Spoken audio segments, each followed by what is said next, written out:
welcome to this episode of Ask Aviel. My name is Aviel. You can ask me questions so that we can share, learn, and grow together. Today, the topic I would like to discuss is I will not bow down. Bowing means to lower the head or the upper part of the body in a gesture of respect to another, as an acknowledgement of being in the presence of greatness. The knee, body, and head is bent in worship, showing humility and submission as servants. Bowing down before God makes us aware of our limitations and our need for God. It demonstrates our weakness and insignificance while magnifying God's greatness. In Exodus, we read that God says, "You shall have no other gods before me. Do not make for yourself a graven image or any likeness of anything that is in heaven above or on the earth below or in the water under the earth. Do not bow down to them. Do not let anyone make you serve them, for I, Adonai your God, am a jealous God, bringing the iniquity of the fathers upon the children to the third and fourth generations of those who hate me." In Daniel 3, certain Chaldeans came forward and denounced the Jews. They spoke up and said to King Nebuchadnezzar, "May the king live forever.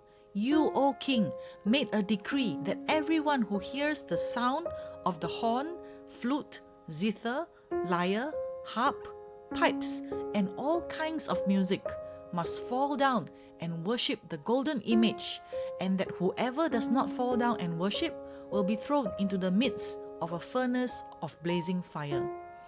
Forcing the people to bow down to a golden image may have been a test of loyalty.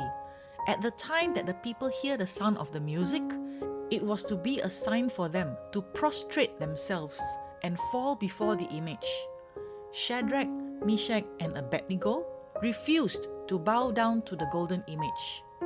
It was a sign of disrespecting the Babylonian religion as well as a threat to the king himself. The command to worship the image was backed up by a powerful threat. Nebuchadnezzar regarded any refusal to worship the image not only as a religious offense but also as treason.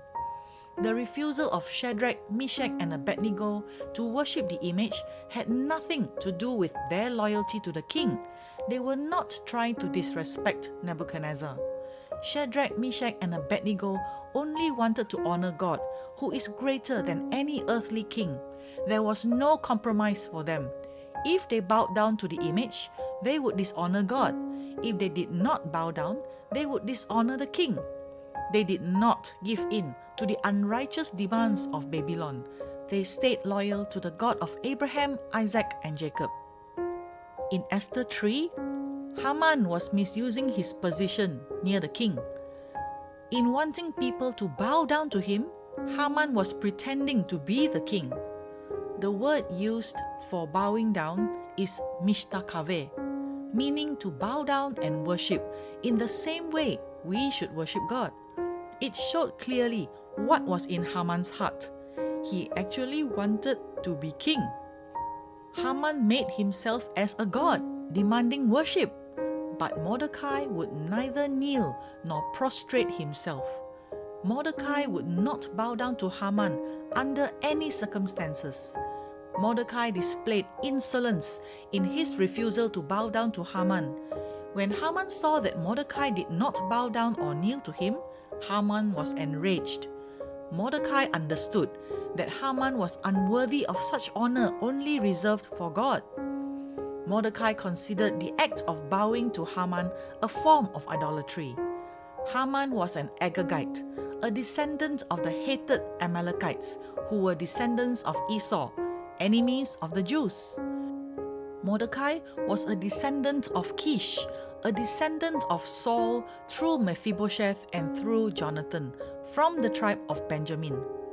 Let us take a journey back to the time when Jacob met Esau in Genesis 33.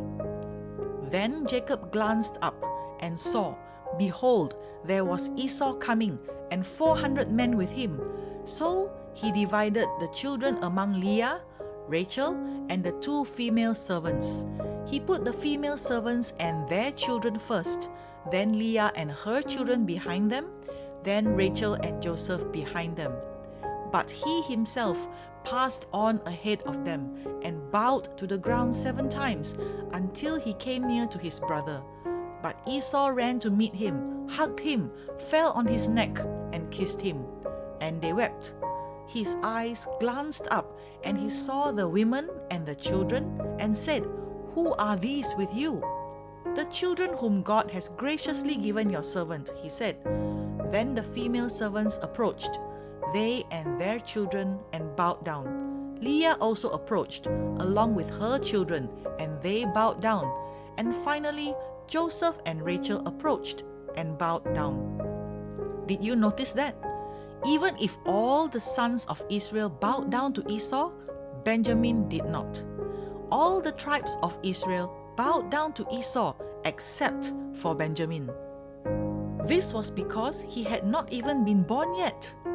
History repeats itself in the scriptures.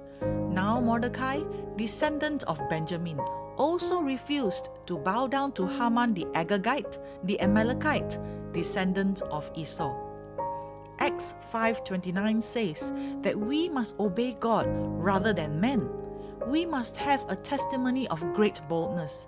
We must be more concerned about God's opinion rather than man's opinion. We should submit to those in authority over us. Yet, submission on the human level is never absolute, and it is never more important than submission to God. We should obey rulers, but not when they contradict God. We must not and will not bow to that which is not God. We will stand firm no matter what the circumstances are, and not bow to pressure. When threats and evil comes to intimidate us, we know what to say. I will not bow down. Thank you for joining me.